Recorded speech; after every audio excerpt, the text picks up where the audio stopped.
several months ago, a 36-year-old woman, mother, died from a heroin overdose in the back of a van in the city. Now, her case is featured on A Current Affair tonight and being told publicly by her grieving family because they want something to change. The woman's name was Skye Turner. Her sister, well known to many of us, including me, Laura Turner, long-time Channel 9 reporter, just back from the US now with Current Affair. Laura, good morning. Good morning, Neil. Tough one personally to do this. Why are you doing it? It's been very tough, very, very tough to do. But for a long time I've felt a real burning desire to change things. And when my sister passed away, I just had this anger inside of me, a real passion to help people who suffered the way she did. And currently in Victoria, people are dying at the highest rate since the 90s of heroin overdoses. Things need to change. Currently, things are not working. And I feel people like Skye are the forgotten ones. They're judged. And they're people, real people. She was my sister. She was beautiful. She was intelligent. She was a state champion sprinter in her prime. And now she's dead. How long was she addicted, do you know? She suffered with substance abuse for years. We didn't know she was on heroin until it was too late. Oh dear. Obviously the family has approved this being done, being publicised. Did you have any reservations at all? Yeah, I thought long and hard about it, and I needed the approval of my mother, of course. Spoken to her as part of the story. But she has said to me, she, as you hear a lot with tragedies like this, doesn't want any other mother to suffer the way she's suffering right now. We hear that with car crashes and all sorts of things, but she wants to lift the lid on the way mothers suffer when their children are addicted and the way addicts suffer, and, you know, really shed light on the life of a mother trying to save their child and the story of a person who's suffering from addiction. I imagine the family have been working to try and help her off drugs for a period of time. Absolutely. She'd been in and out of rehab for years. And there were periods of time where she was really good. And other times where she'd disappear, and we knew they were the bad times. And over the last few months, she was disappearing, and we were trying to find out what's going on. Is this alcohol again? What is it? And it was literally, a day or two before she died that we became aware she was on heroin. It must be such an awful situation to live in, where you know a child or a sister or a close relative is out there using. You don't know where they are, you don't know how to find them, you don't know what to do, you don't know how to help, just sitting there waiting for the call. And you got it. That's exactly right, Neil. And I, as you mentioned, spent the last 2 years in the US, and every single day, every moment that I woke up and throughout the day, I would spend a lot of that time checking Facebook to see, has she been online? Is she alive? And no word of a lie, I spent every day fearful that the phone was going to ring and someone was going to tell me that she'd died. And then I got that call. But you couldn't have done more? The family couldn't have done more by the sound of it. Well, this is the struggle for parents. They want to do everything they can. And my mother tried and tried and tried, but you become an enabler. She calls you and says, drive me here. You do it because you want to help save her. But it's a really fine line. Do you do as they ask, or are you secretly, helping them meet some other agenda that they have? It is a really difficult situation, and that's why my mum wanted to get her story heard, because she wants other parents to know that they're not alone. It is a really lonely road to walk when your child suffers from addiction. It's really lonely and painful, and there's not a lot of help out there. They might say there's help, but it doesn't help.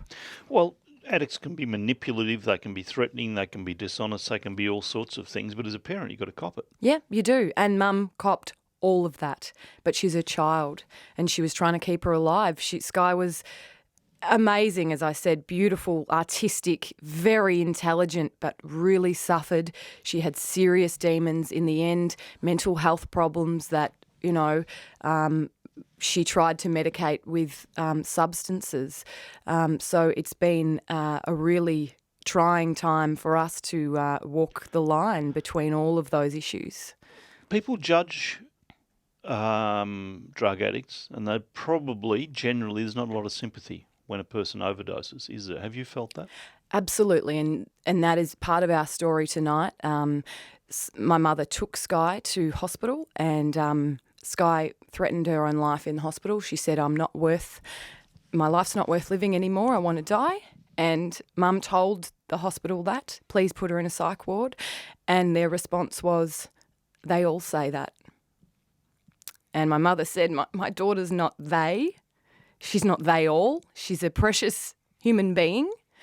She might be difficult. She might be, not your average patient, but she deserves to live. And that type of response is something we got hit in the face with every day. I've heard it often, tragically. I've heard it before. I've heard it from mothers calling me in sheer desperation, particularly with ice, sheer desperation to get some help. What do you think we do? What do you hope to achieve from this?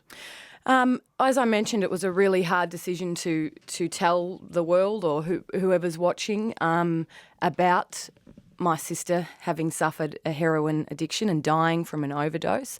But I'm doing it because I now understand people who say, if I can change the life of one other person, then it's worth it. And that's a cliche line. My mother said to me, I never really took notice when people said that, but now I get it. I am in emotional turmoil right now. I'm tortured by my sister's death.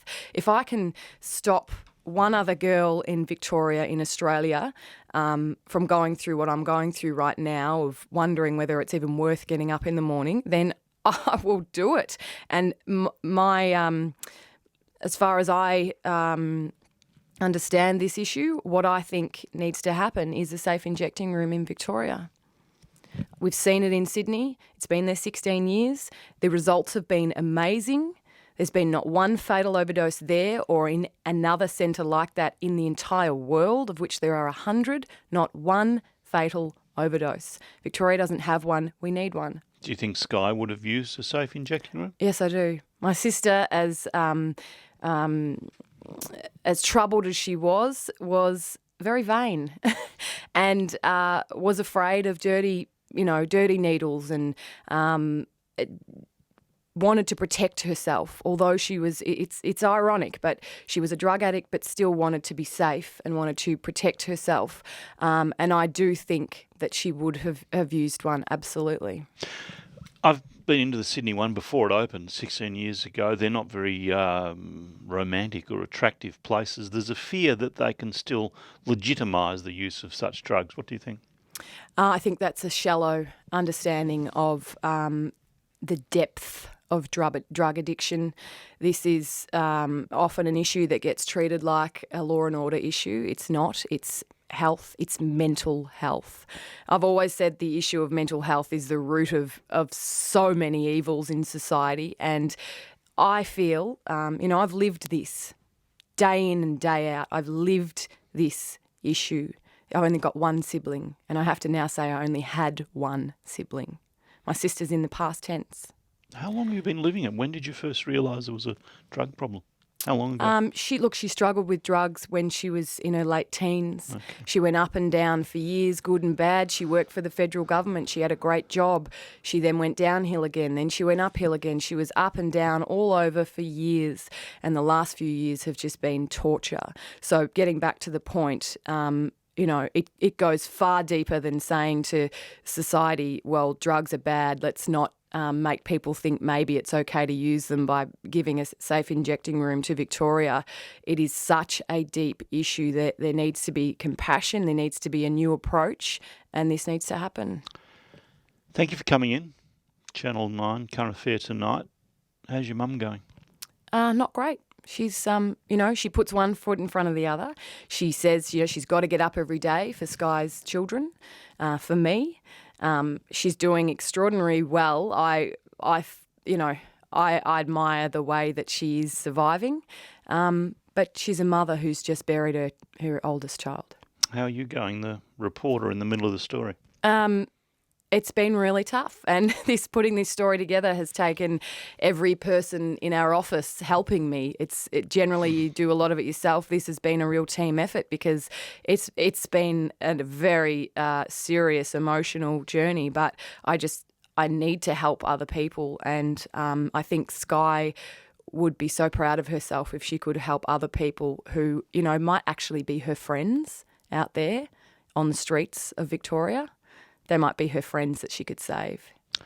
Laura Turner, thanks for coming in. All the best with it, and all the best to your mum. Thank you. Laura Turner, Channel 9 Current Affair tonight, story of her sister Sky.